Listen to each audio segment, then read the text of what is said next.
This is inside the Reactor 1 building at the Fukushima Daiichi nuclear plant. Access is strictly limited due to high levels of radiation. In November 2013, our camera crew joined a team of investigators on a certain mission. They wanted to find out what's been happening inside the reactor building where the meltdowns occurred. Engineers created this small boat especially for the mission. It has an onboard camera to scan its surroundings.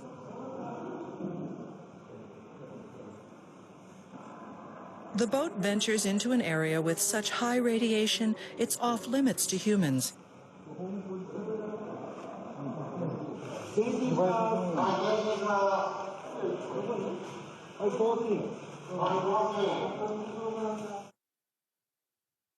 The camera captures images of highly radioactive water that's become a major problem.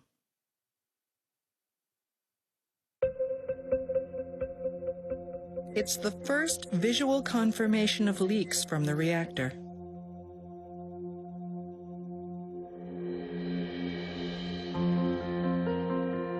Workers are still pumping large quantities of water into the reactor to cool the nuclear fuel that melted down. This water becomes tainted with radioactive materials. It's believed to be leaking out of the reactor, mixing with groundwater in the soil, and then seeping into the ocean.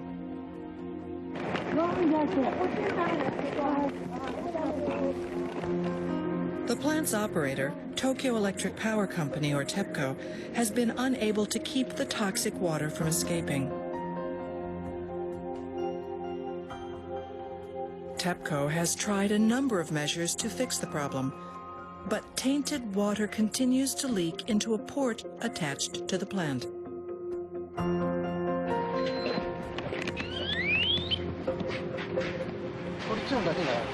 Only readings of tritium are high. We're not quite sure why. What's more, an extensive data analysis has raised the possibility that radioactive water is leaking from an... We must pursue that. Workers at Fukushima Daiichi are waging an unprecedented fight against radioactive water. On this program, we try to uncover the truth about this hidden crisis.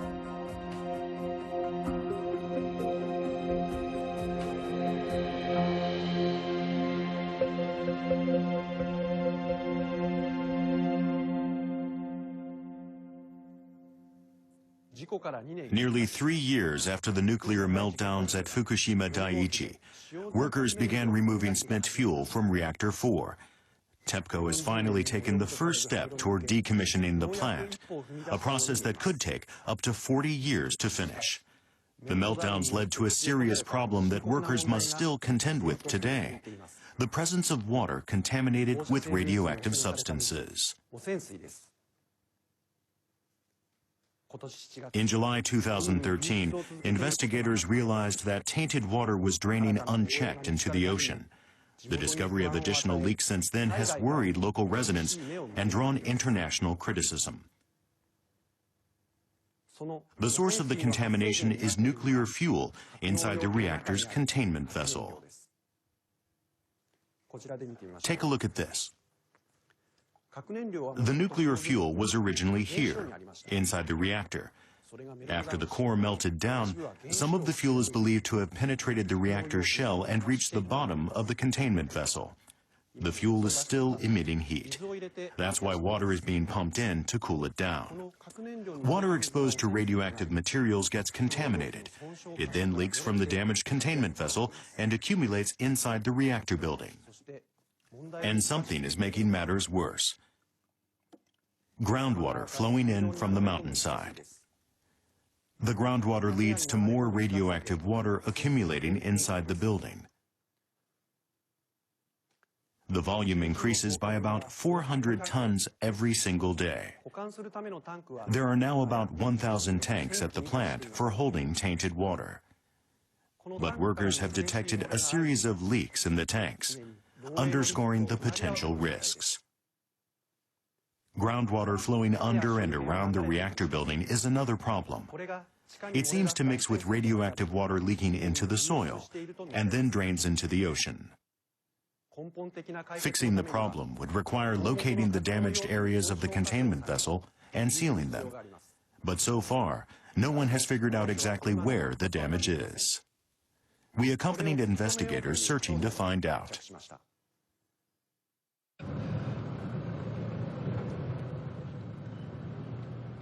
What must be done to locate cracks in the containment vessel?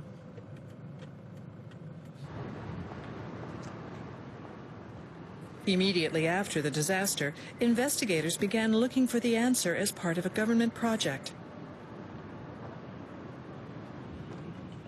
A team including engineers from Hitachi GE, Kyushu Institute of Technology, and the University of Tokyo has developed this small boat equipped with a camera.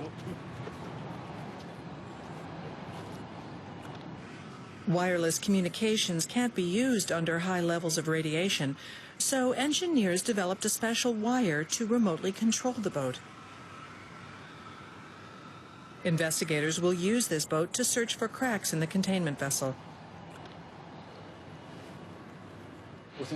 Our first task is to find out where the contaminated water is leaking from. That will give us some idea of the kind of repairs and so on that need to be done. Locating the damage is really very important. Every day, 370 tons of water are pumped into the reactor to cool down the melted nuclear fuel.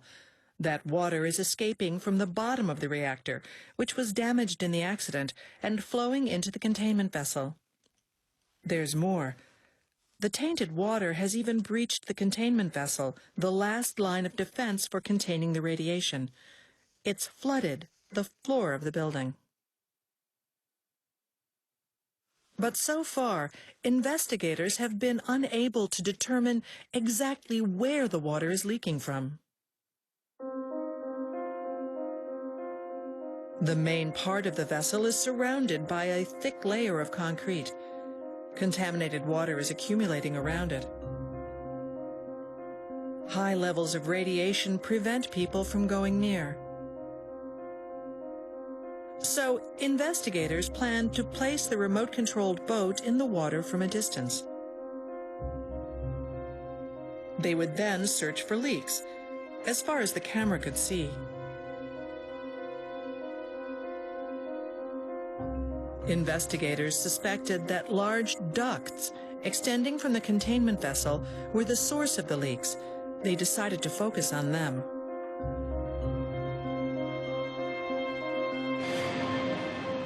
To prepare, they made a life-sized replica of part of the containment vessel. They used it to practice guiding the boat again and again.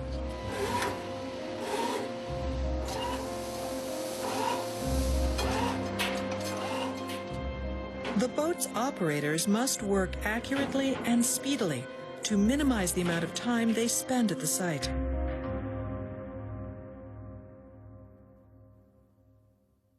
This is footage taken around another containment vessel of the same type. The area surrounding the place where the boat will be inserted is crowded with intertwining ducts, paths, and other obstacles. To clear them, investigators need to drop the boat through this gap. It's just 50 centimeters wide.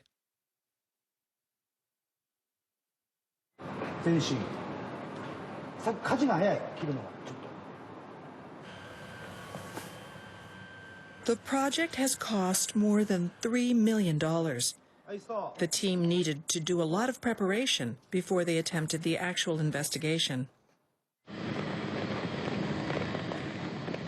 In mid-November 2013, investigators entered the building housing Reactor 1. The structure is normally off-limits because of high radiation. They were finally about to begin. Even here, outside the concrete shield of the containment vessel, the radiation measures 5 millisieverts per hour. The team members who will position the boat can stay for just 15 minutes.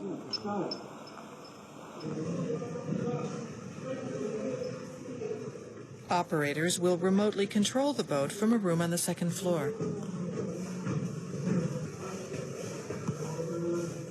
To keep radiation exposure to a minimum, more than 20 workers will take turns. Still, the people overseeing the project decided that the operation shouldn't continue for more than 5 hours.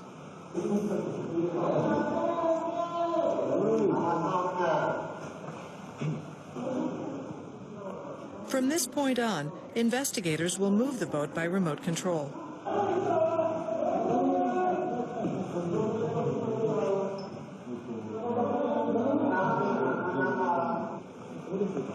Suddenly, there's a problem.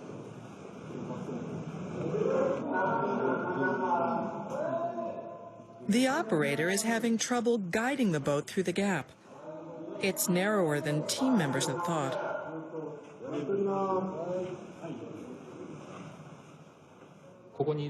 Our time there was limited. It's not a place we could return to again and again. We were under stress until the very end.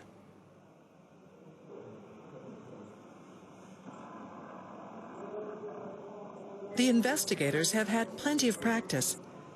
They managed to work around the problem.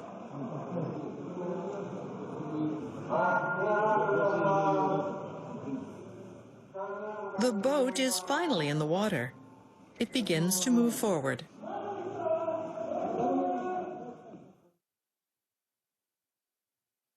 The boat's camera recorded these images. The white dots flickering across the screen were caused by radiation. The radiation here measures 2 sieverts per hour. That's enough to kill a person in just over 3 hours.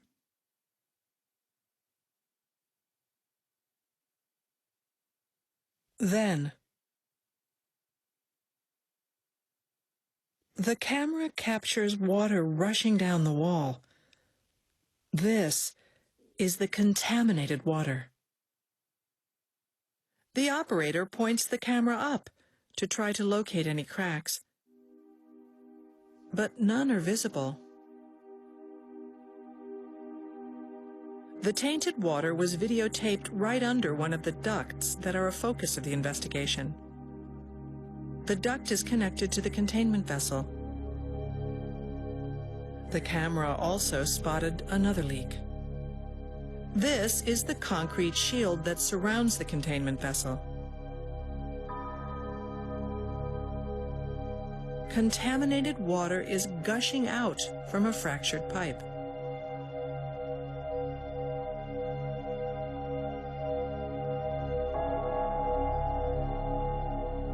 More than 2.5 years after the meltdowns, investigators had finally captured evidence of leaks from the containment vessel. But the leaks may not be limited to these 2 locations. Investigators have yet to scan spots missed by the camera and those that are underwater.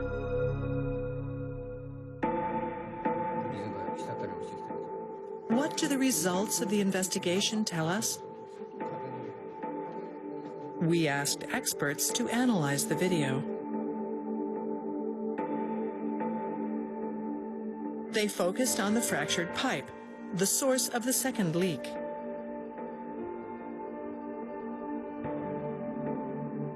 Hiroshi Miyano is an expert on the construction of nuclear plants. It's significant that water is leaking from the sand cushion drain pipe. That's a major problem. Sand cushion drain pipes are installed around the containment vessel. They're designed to collect and drain condensation that accumulates between the vessel and the concrete shield.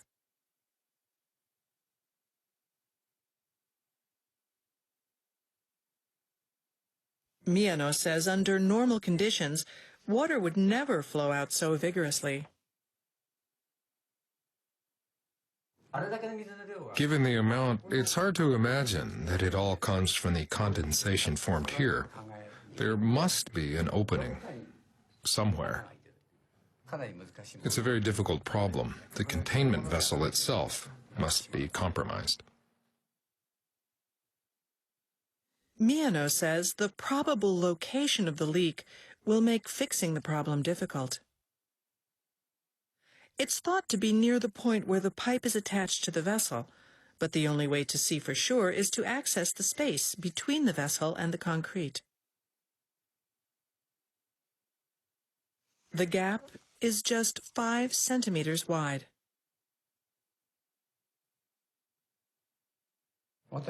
It's very challenging. Locating the leak will depend on whether a robot can be developed to do the job. Hajime Asama is an expert on robots and one of the developers of the remote-controlled boat. He says high levels of radiation are another hurdle. In one respect, gaining access through this gap will be extremely tough. Today, in medicine and other fields, endoscopes are used to look deep inside things through a narrow gap. But having a long enough reach and being able to withstand radiation are different issues. One way to stop the leak would be to simply plug the pipe. But experts say that would only divert the water to other locations. The footage is a stark reminder of the seriousness of the situation.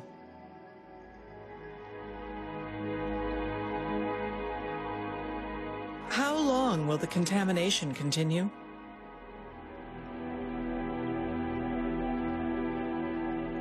An expert who has analyzed the water offered an estimation based on the amounts of radioactive substances released so far.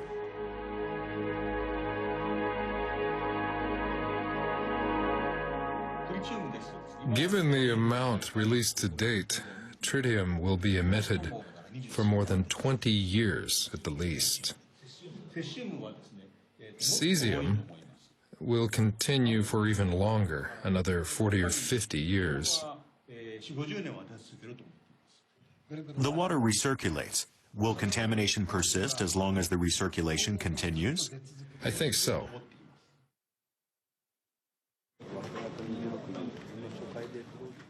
What's TEPCO's reaction to the results? Vice President Zengo Aizawa supervises the company's nuclear business. The fact that some leaks have been located for the first time is a positive development, but Aizawa also understands how hard it will be to stop the flow of contaminated water. Even if we found out where the water is coming from or leaking from, the question is how to stop it. I think it will be difficult, but we have no other choice. And if we failed, that would be miserable. We just have to succeed somehow.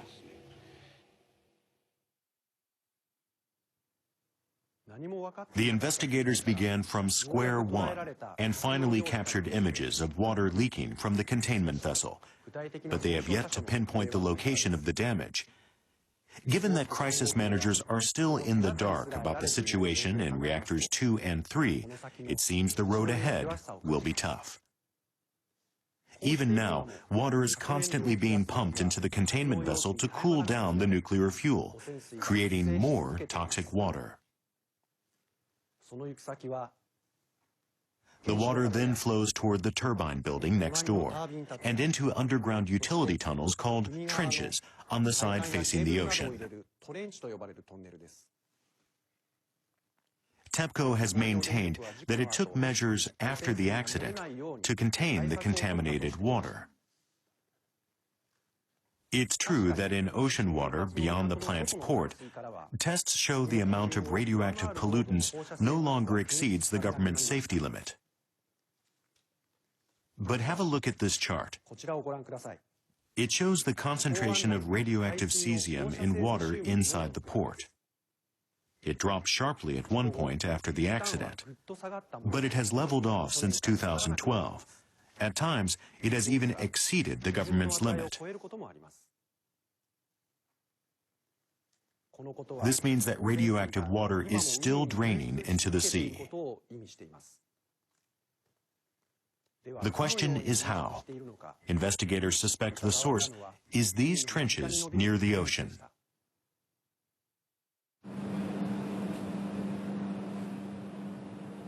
This is the entrance to a trench right near the sea. Inside, ducts and cables run everywhere. At the end is a wall that's shared with the building.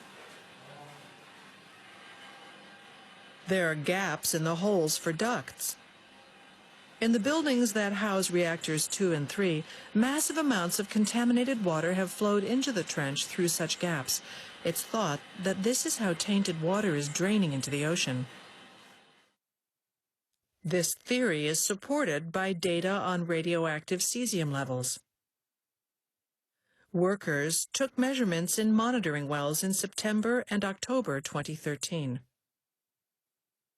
High levels of cesium were recorded near the trenches and near the sea. But TEPCO says it began taking steps shortly after the accident to prevent any leaks. The problem began 1 month after the meltdowns. Workers discovered that massive amounts of contaminated water were flowing into the ocean through the trenches. They found that it contained extremely high levels of radioactive cesium, more than 20 million times the government's safety limit. TEPCO said it contained the leaks by cementing the trenches and taking other measures.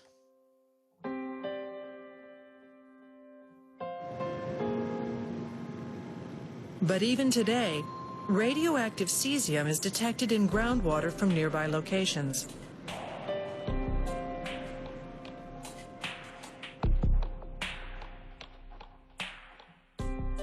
This suggests that radioactive water is leaking from places missed by TEPCO and draining into the sea.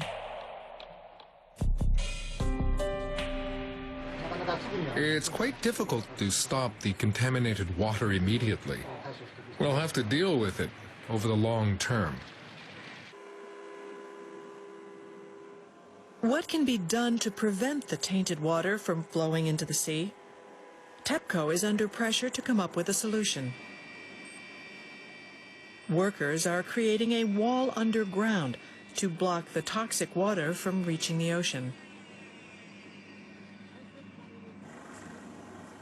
They're using a special solution called water glass.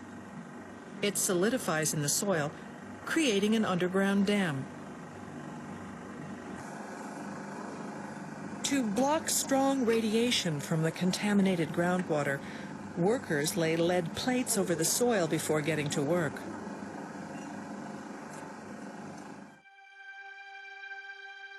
TEPCO initially built the underground dam along the shoreline. But it did not solve the problem. So the company is now extending the wall to enclose the entire area. Yet, 5 months after the work began, radiation levels inside the port show no sign of receding. And in some places, workers have found cesium levels that are higher than the government's limit.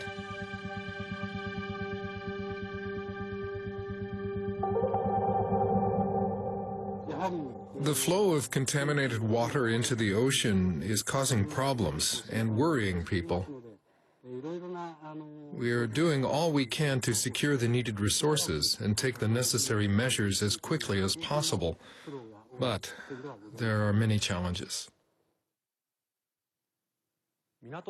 Why isn't the concentration of radioactive materials in the port going down? Is it due to the lingering effects of contamination that occurred after the accident? Or is it because newly contaminated water is flowing into the sea? And how effective are the measures that have been taken? There are many questions, but few answers. And now, concerns are growing over possible leaks from an area people had been worried about. Workers have found additional contamination from someplace beside the trenches.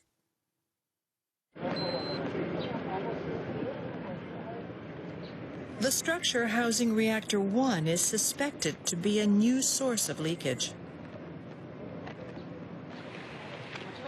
This is observation well 1T3. We installed it to check for contamination around the Reactor 1 building.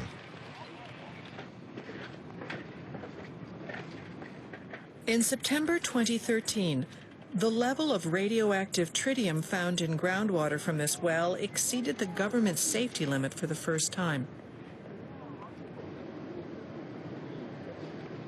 The well is located on the ocean side of the Reactor 1 building. We don't know the cause yet. The #1 subdrain pit is in that silver-colored building. The level of tritium alone is high there, too.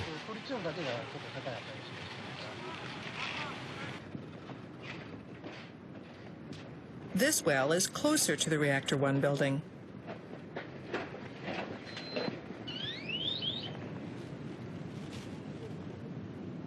The tritium reading here was even higher.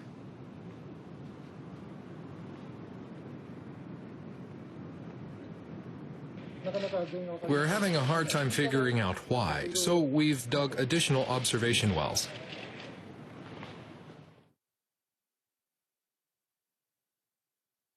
Tritium was detected in 4 wells around the Reactor 1 building. Draw a line, and it appears tritium is flowing from the building toward the ocean.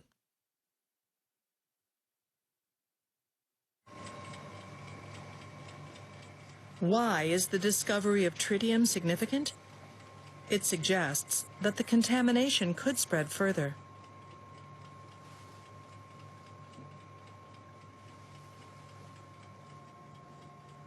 Tritium, strontium, and cesium have been found in the port adjacent to the nuclear plant. We did an experiment mixing colored liquids that represent the 3 radioactive materials. We inject our mock contaminated water into the groundwater and wait to see what happens. The mixture is initially a dark reddish purple, but gradually it separates into 3 different colors.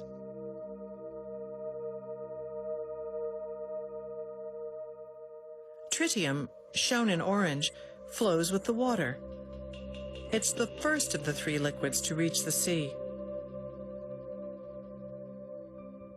Strontium and cesium are considered more harmful to the human body. They flow toward the ocean more slowly than tritium does.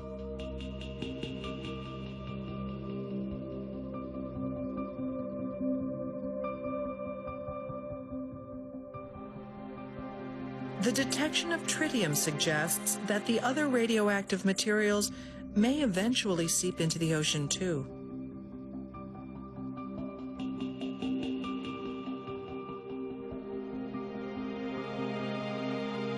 The Reactor 1 building is filled with 10,000 tons of highly radioactive water that leaked from the containment vessel. If that's the source of the leakage, the situation could become even more serious.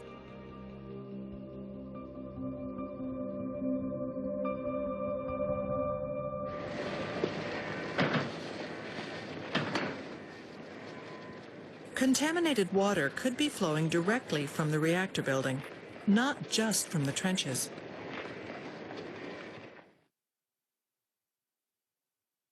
But TEPCO officials have maintained that radioactive water would not leak, even if the reactor building had been damaged.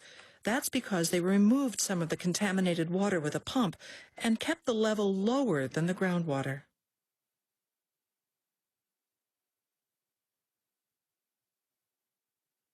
We conducted another experiment to see how controlling the level of the radioactive water can prevent it from leaking. Let's assume the box represents the reactor building. It has holes in it on the premise that the accident in March 2011 damaged the structure. We inject black liquid as a substitute for radioactive water. If the level of the radioactive water is lower than that of the groundwater, there is no leakage from the holes. But once the level of the radioactive water inside the reactor building exceeds that of the groundwater, the black liquid starts seeping out.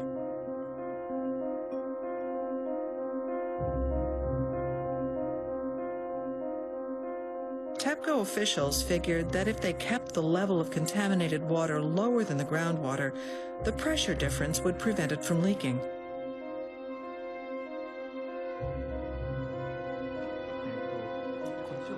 But did it work?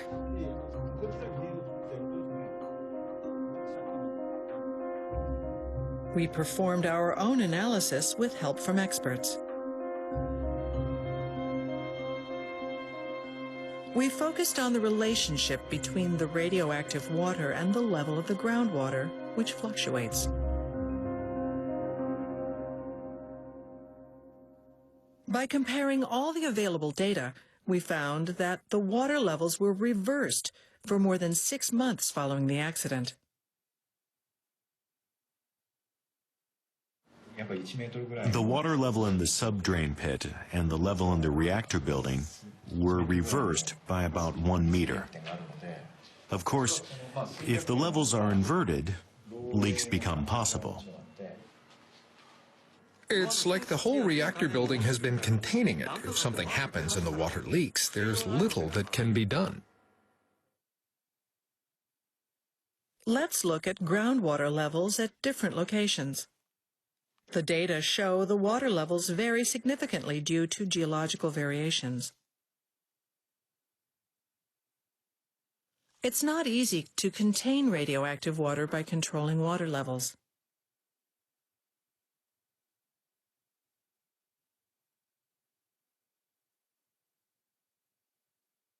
What's more, experts have shown how difficult it is to accurately grasp where contaminated water flows once it's leaked.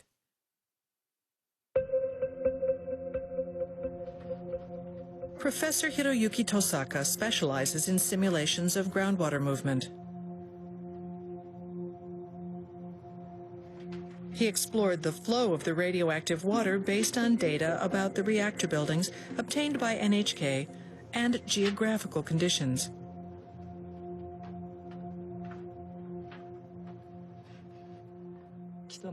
The blue area around the reactor buildings represents the groundwater. The arrows indicate the directions in which it flows. Let's assume that contaminated water, marked in red, has started leaking from the walls of the reactor building. Once it starts moving,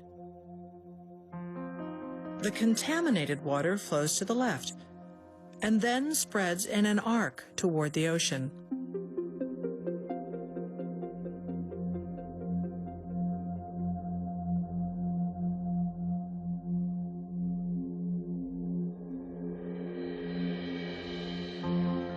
If we superimpose TEPCO's data on tritium levels over this image, they match.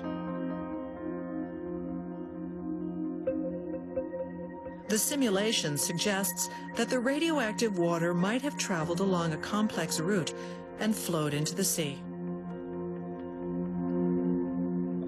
I doubt even experts could have imagined the contaminated water would move in such a way. At least I didn't. If a research plan was created based on this possibility, then I think it would shorten the amount of time needed to locate the source of contamination.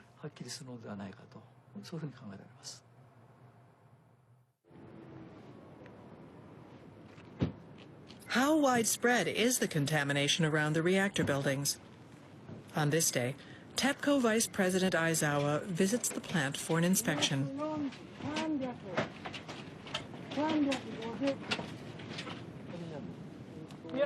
In a well near the Reactor 1 building, workers detected tritium as well as cesium.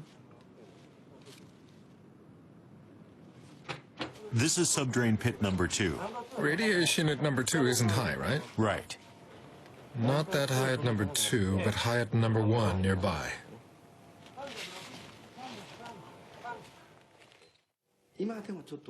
There could be some minor leaks occurring now and then. It doesn't take much for groundwater levels to change. They don't remain constant. We need to study that more and take the appropriate measures. There's no single solution that can stop the leaks right away. If necessary, we'll take some steps to improve the soil and ground conditions too. For the moment, we'll just have to dig more holes and check.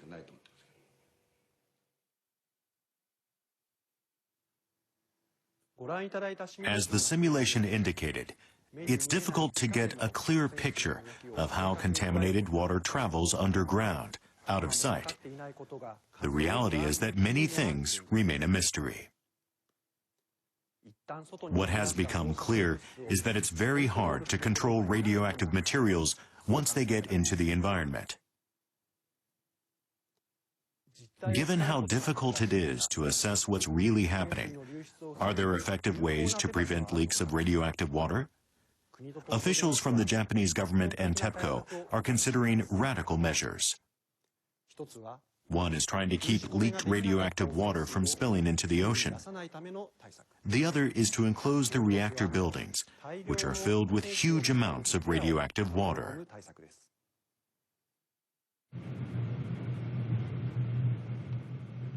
Is there a way to prevent leaks from the reactor buildings themselves? Government officials are trying to find out.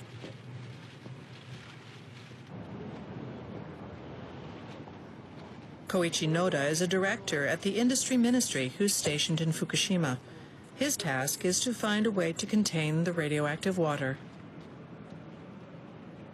Government officials believe the most effective way to fight leaks is an ice wall. They're investing about $310 million into this massive project. Have you decided on a location? Yes, right here.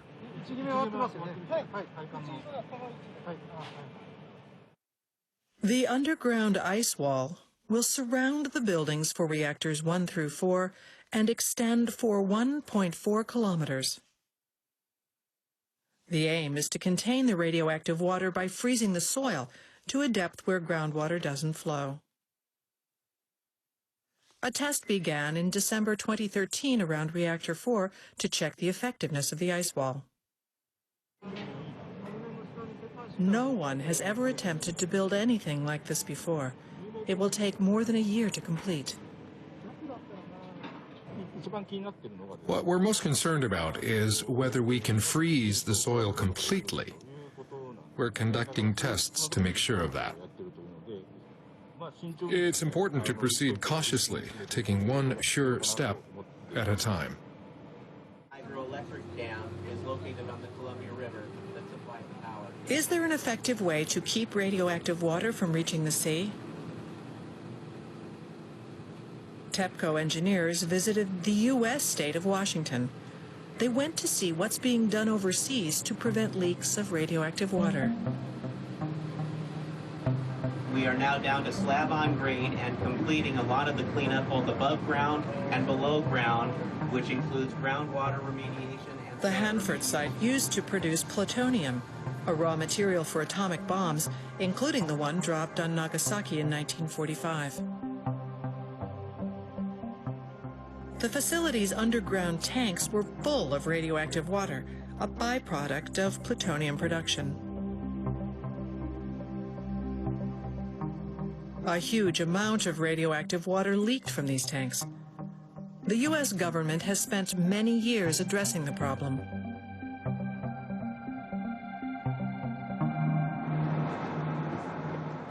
Something in particular caught the attention of TEPCO engineers. It's a system for detecting contaminated water underground which is difficult to do accurately. You can see the line of the bars with the little orange caps. So that is a geophysical monitoring array. The system sends electricity into the ground and uses sensors to detect contaminated water. It exploits the different electrical resistance levels of radioactive water and groundwater. This allows for real-time monitoring, 24 hours a day.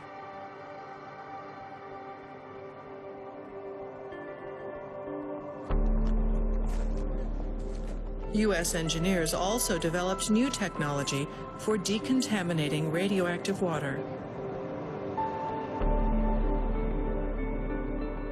It removes strontium, a radioactive material also found at the Fukushima Daiichi plant. White lids line the riverbank. Underneath is a special solution containing calcium.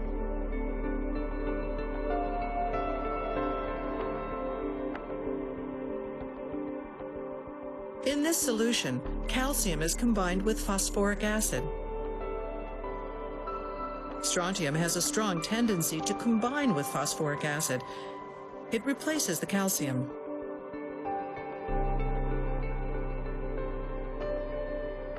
This makes it possible to efficiently remove the radioactive material without stopping the flow of groundwater.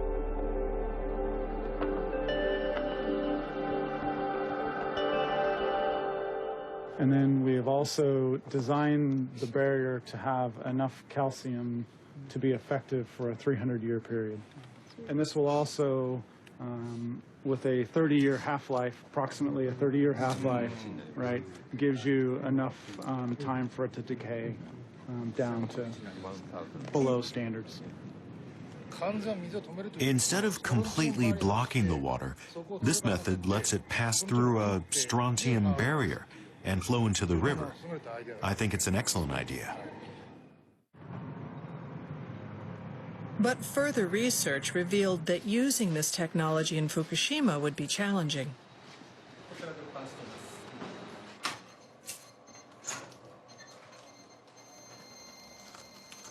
At this research facility, samples of contaminated water from the Fukushima Daiichi plant are stored under lock and key. They contain components of seawater.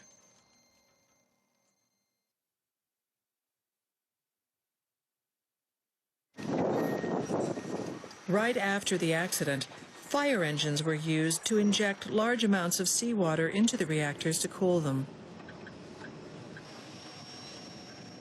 The seawater still remains in the contaminated water samples. Researchers have found that the U.S. technology isn't sufficient to remove strontium from radioactive water if matter from seawater is also present. The radioactive water contains a kind of salt from seawater. It's similar to strontium and is measured at thousands of parts per million. The fact that the radioactive water contains this substance makes it extremely difficult to remove strontium just by adsorption alone. Is it possible to decontaminate radioactive water that has seawater in it? Efforts continue to overcome a challenge unlike any the world has experienced before.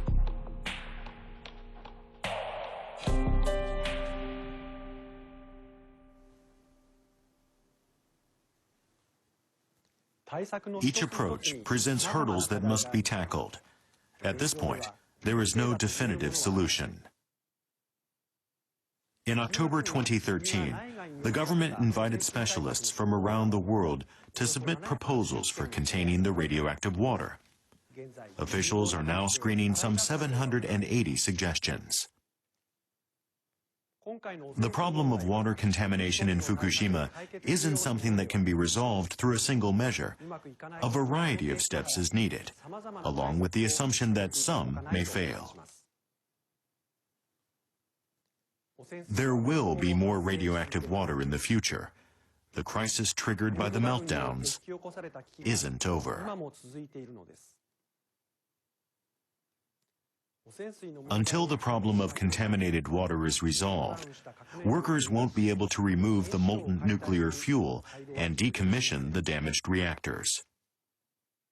How can this challenge, unparalleled in human history, be conquered?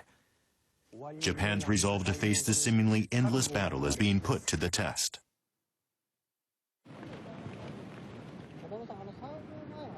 The struggle against radioactive water continues at the Fukushima Daiichi plant with no end in sight.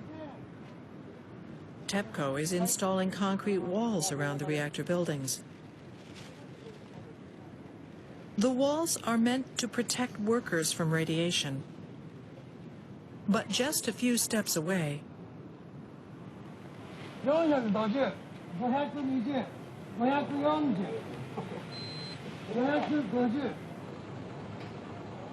are piles of highly radioactive debris. TEPCO is rushing to remove them so workers can keep battling the radioactive water. Every day, some 3,000 workers devote themselves to the cleanup. Half of them are local residents. I know that we've come this far because many people have worked here despite the strong radiation levels. I really couldn't thank them more.